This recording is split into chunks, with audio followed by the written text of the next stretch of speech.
Let's make it a good day. We do it our own way. Sing it out every day.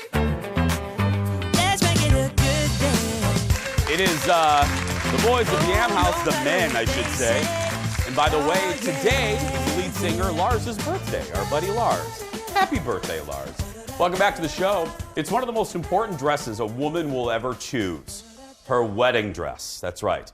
And a local guy is making a name for himself as an up-and-coming wedding dress designer. He also owns a pair of bridal stores. Kendall introduces us, and I love his name because he sounds like he should be on Knots Landing. Colby Treadway. Seriously, to talk dresses, pandemic, weddings, and more.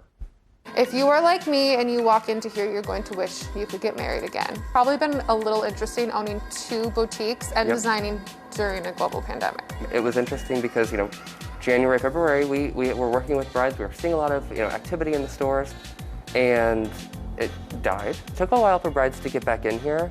We obviously, made some new restrictions. What does the process look like? So normally you just still call and book and it's just you and someone else? We just ask that typically, during the pandemic anyway, that you limit your party. Usually people love to bring 6 or 7 people and all of their bridesmaids and mom and grandma. And it's really, what I advise is honestly, bring 2 of your most important people because nobody else's opinion really does matter.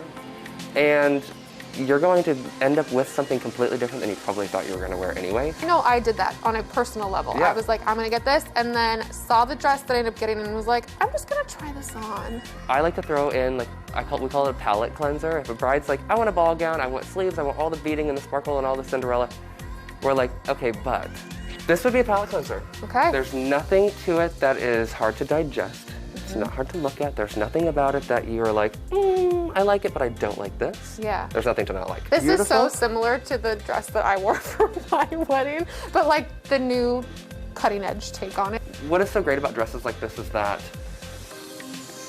50 years ago, they were beautiful in pictures. Yeah. And in 50 years from now, they're still going to be beautiful in pictures. So you don't have to worry about being 2019, 2020, or 21 trendy in a dress like this. And now for a lot fancier. So this is one of my crazier pieces. Oh my gosh, I love Art Deco too. Look at this. She weighs about 15 pounds. This collection, we did about 35 dresses. They are all named after drag queens from RuPaul's Drag Race. Shut up! Yes, so this is Shea, like Shea Coulee from Chicago. I love So it's beaded head to toe. It's like this really interesting triangular Art Deco pattern.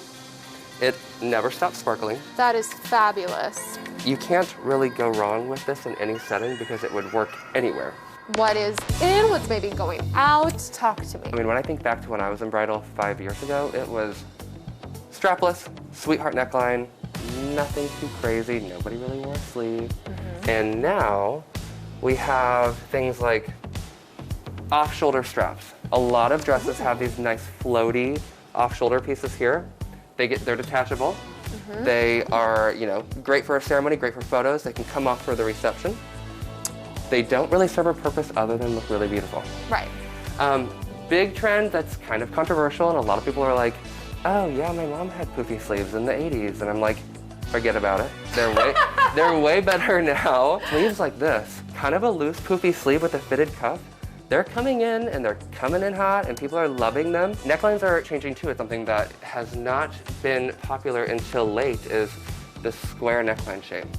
And while it looks strange on a hanger and a bride may look at it in the fitting room and say, oh, that's probably not for me, we always encourage at least try one on. And then we have a neckline like this, and this dress was a curveball for me this year. Of all sizes, actually, I really liked it because of the way that the lace comes in here. I know it looks strange on a hanger. On the body, whether you have a really bodacious figure or whether you're just really, really straight up and down, it creates a hip line. I'd be lying if I said I didn't put this dress on once. Yes. One last showstopper.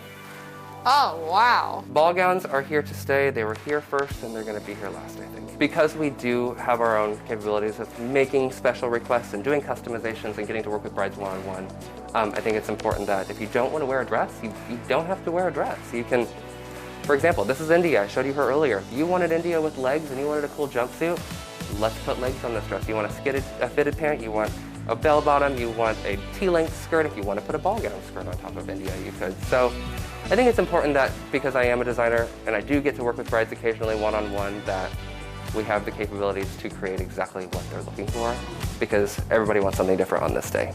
It's the most important thing that you're ever going to wear. Always love showing you new entrepreneurs. Let me just be real. And we said this as the story was running.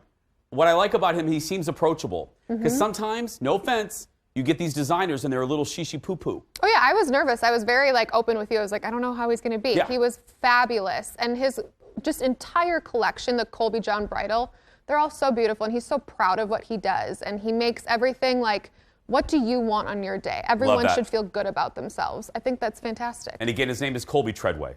Yeah. There's no better name. Colby John Treadway. That's fantastic. I'm Colby Treadway, and I own 51% of this company. Colby owns both Diamond Bride in Plymouth and Flutter Bridal Company in downtown Minneapolis.